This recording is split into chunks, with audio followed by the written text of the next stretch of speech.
Hello, my name is Michelle Ford. I'm a senior psychology major at Bennett College in Greensboro, North Carolina, and I'm going to talk to you about tobacco. So, tobacco contains nicotine, which is a stimulant, and a stimulant is a substance that rises from levels of psychological or nervous activity in the body.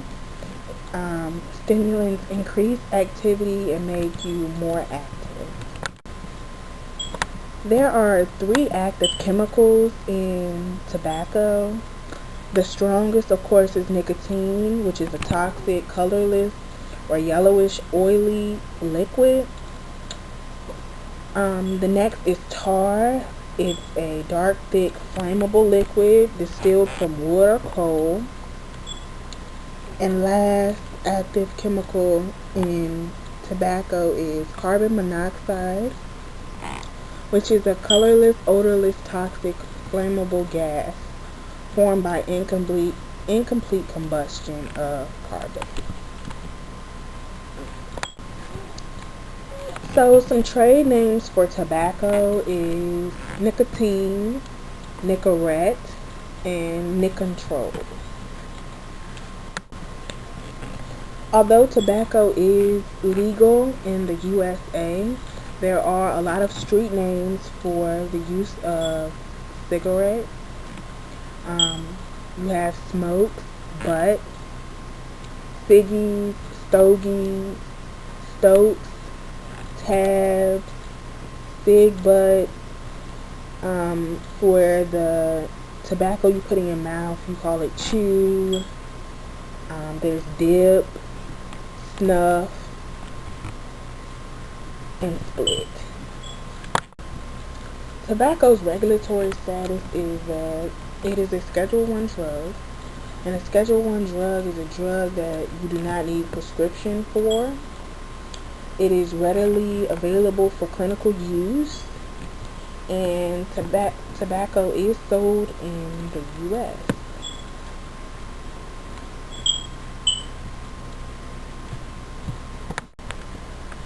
Tobacco's chemical structure is a representation of an S molecule. It is a bicyclic compound with pyridine and pyrrolidine cycle. The molecule contains an asymmetric carbon and also exists in two enantiometric compounds. In nature, nicotine only exists in the S shape. The history of the use of tobacco is tobacco came from the north and south part of America. It was grown by the American Indians before the Europeans came from England, Spain, France, and Italy to North America. The Native Americans smoked tobacco through pipes. Some used it for special religious purposes, others for medical purposes. These Americans did not smoke tobacco every day. Tobacco was the first crop grown for money in North America, and it was considered to be a cash crop. So tobacco is the cured leaves of the tobacco plant. The oldest method of manufacture is that the entire plant is harvested at once by cutting off the stalk at the ground with a sickle. The tobacco begins to be harvested by pulling individual leaves off the stalk as they are ripened. As the plant grows, they usually require topping and suckling. Air-cured tobacco is hung in well-ventilated barns and allowed to air dry over periods of 4 to 8 weeks. Air-cured tobacco is low in sugar, which contains tobacco smoke that is light, sweet flavored, and a high nicotine content. The pharmacology of tobacco is that the nicotine affects many neurotransmitters. Dopamine is the most responsible for the major addictive properties that nicotine contains. It is an agonist, and an agonist is a substance that initiates a physiological response when combined with a receptor.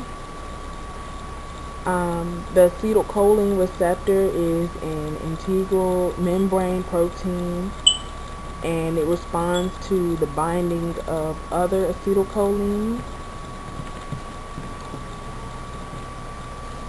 And it is found on the surface of muscle cells, concentrated in the synapse between nervous cells and muscle cells. So the routes of administration for tobacco is that each cigarette contains about 20 milligrams. The large majority of cigarettes fall in between the range of 8 milligrams and 20 milligrams. Those are for like the cigars, the big cigars. 12 milligrams in a cigarette, you can get 20 of those in one pack at stores. Nicotine is extensively metabolized to a number of metabolites in liver. The most important metabolite of nicotine is in most mammalian species is catenin. In humans, about 70 to 80% of nicotine is converted to catenin, and this transfer involves two steps. The first is mediated by the cytochrome system to produce nicotine emulsium ion. The second step is to catalyze by aldehyde oxidase. And although only about 4 to 7% of nicotine is absorbed by smokers, nicotine is metabolized via this route. The toxicity of nicotine is that it is poisoning. The symptoms of toxic effects of nicotine follow ingestion, inhalation, or skin contact.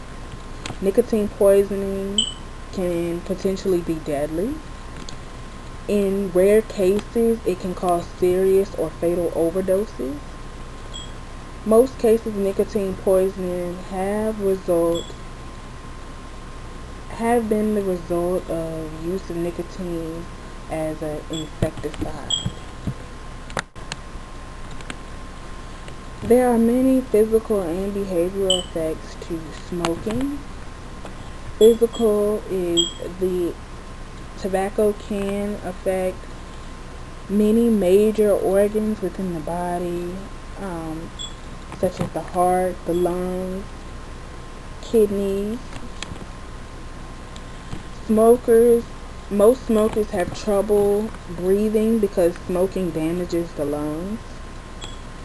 If a smoker has asthma, he is more frequent to have serious attacks. Smoking causes a lot of coughing and mucus. It can also cause emphysema, which is lung disease and lung cancer. It can start to wear and tear on the body, causing some people to look older, or it can sink into the skin, causing your skin and lips to look a little darker. The behavioral effect that nicotine has on smokers is that it can be very addictive. Smokers are deprived of nicotine. Attentional and cognitive abilities can be impaired from this. It can also give a person a negative mood if they do not have nicotine.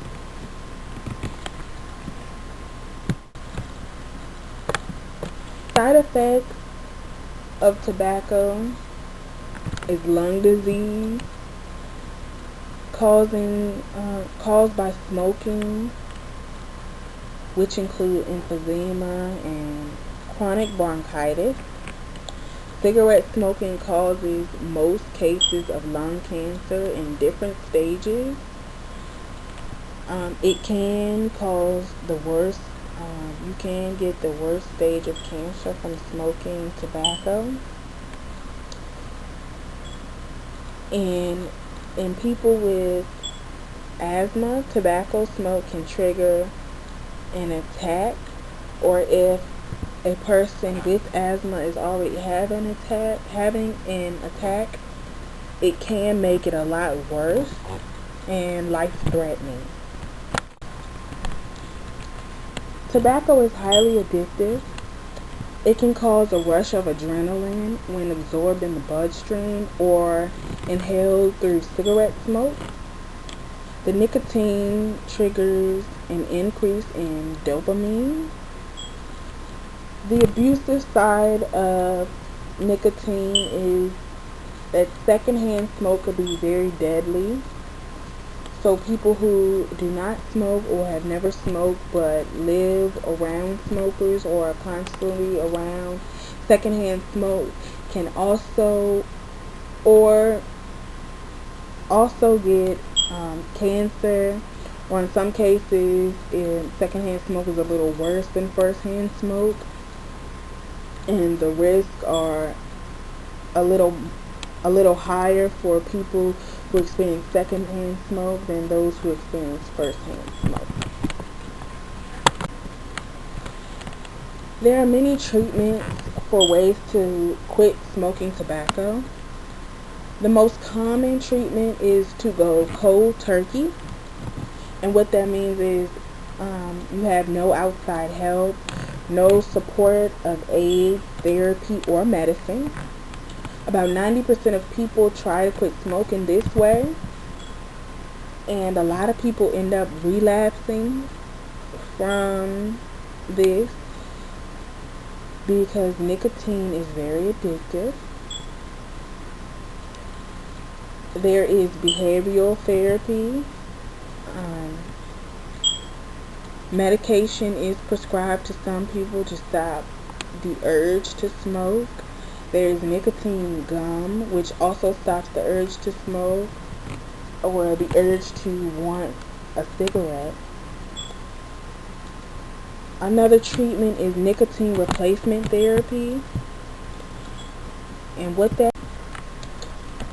so tobacco doesn't have a lot of medical uses, but back in the day, the Indians used to use tobacco for healing, and they used to smoke it from pipes.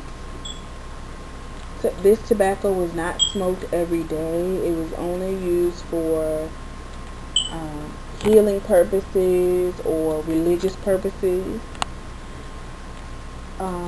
Tobacco had became mistrustful, so they no longer used it for medical purposes because the increased number of deaths it caused.